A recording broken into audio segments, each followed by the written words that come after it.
My grandma, she was from southern Moravia, and she had several sisters.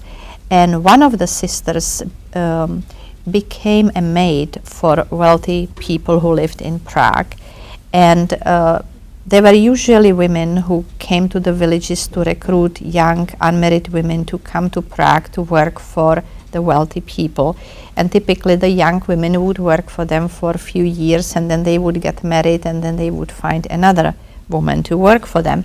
And so one of grandma's sister, one of the sisters got a job like that. And so then she brought several sisters to Prague, and my grandma was one of the sisters.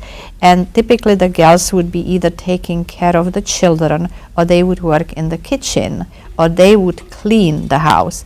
And my grandma became involved with cooking, and so she was a very good cook, and she knew how to prepare all these fancy meals, because in the old days people would organize large parties in their homes, and everything was made in that home by the servants. And so my grandma was one of the servants.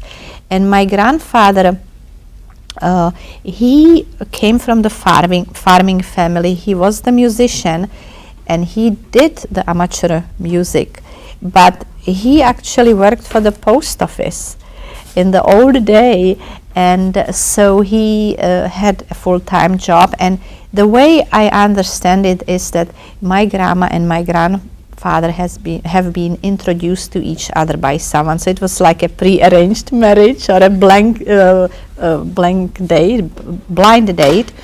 And so this is how they got together in Prague, because they both worked there.